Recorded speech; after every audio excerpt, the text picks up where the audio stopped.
Thanks for watching ERi-TV, dear viewers. Welcome to our news broadcast. Here are the headlines.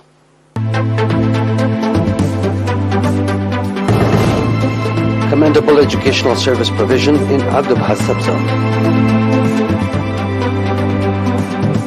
Seminar focusing on rehabilitation of visually impaired in Ginda subzone. Rwanda accuses U.S. of exacerbating crisis in eastern DRC. China successfully launches new test satellite into space.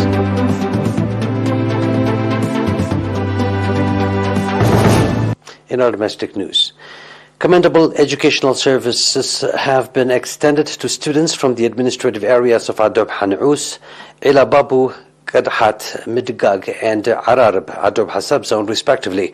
According to Mr. Abu Bakr Ali, head of education office in the subzone in Adubha subzone, there are 24 educational facilities providing educational services ranging from basic education to junior level as well as adult education. Mr. Abu Bakr also said that educational facilities are playing due part in encouraging school-age children to join the formal education, pointing out that shortage of teachers, depletion of some school materials, as well as nomadic ways of life are the main challenges in the teaching learning process. Mr. Abu Bakr said that awareness of the public on the importance of education at improving livelihoods of citizens is increasing from time to time. Reports from the place added that there are 764 students, including 376 girls, attending regular education in Adubha subzone. Seminar focusing on rehabilitation of visually impaired citizens was conducted in Ginda subzone on 24 and 25 November.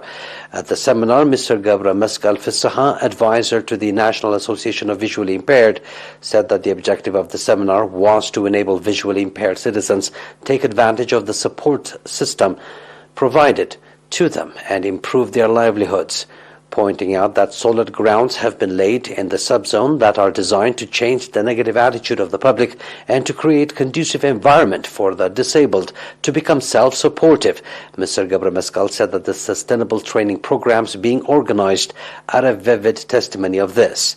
Mr. Gurja Tesfasalasye, head of the administration of the National Association, stated during the seminar that encouraging activities that are designed to develop vocational capacity of members have been successfully carried out in Ginda.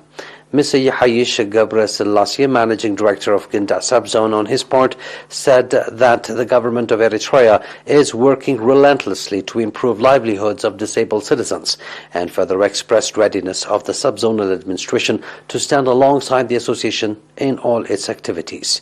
The participants on their part commended the organizers of the seminar and called for its sustainability.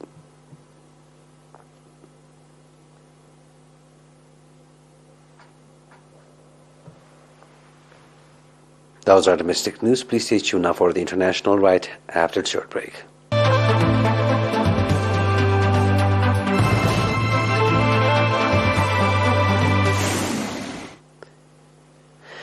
Rwanda's foreign minister has accused the international community of exacerbating the crisis in Eastern Democratic Republic of Congo, DRC, plagued by armed groups after the United States urged Kigali to stop any supported support for the rebels. In a Sunday call with Rwandan President Paul Kagame, U.S. Secretary of State Antony Blinken made it clear that all external support to non-state armed groups in the DRC must end, including Rwanda's support for M23. Fighting in eastern DRC between government forces and rebels from the M23, a former Tutsi rebellion, has heightened tensions with neighboring Rwanda, which the DRC accuses of encouraging the militia. Kigali denies any involvement.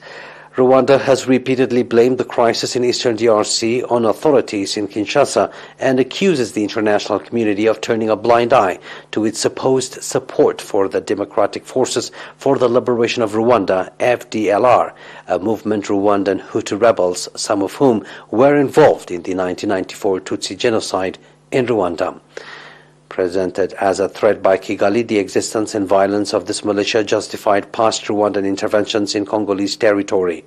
A November 23 summit in Angola ordered a ceasefire, followed by the withdrawal of rebels from positions captured in recent months, but no withdrawal has been observed to date after a 5-day truce.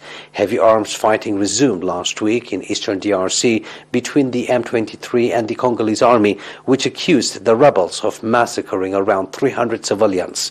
The M23 rejected these accusations and called for an independent investigation.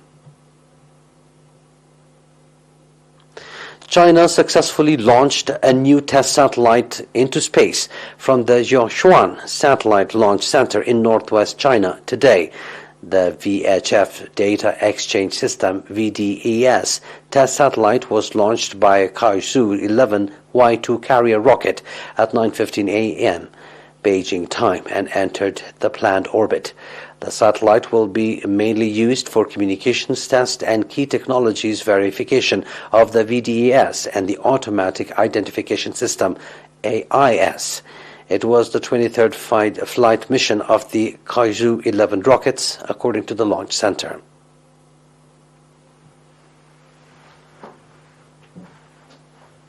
Please stay tuned now for a recap of tonight's headlines.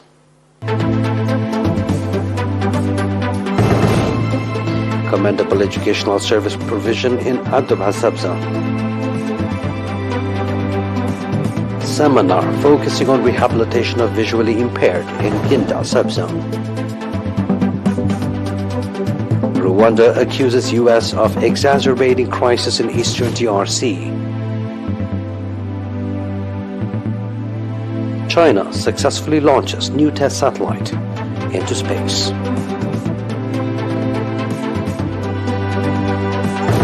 And that was our news for tonight, dear viewers. It is good night from us.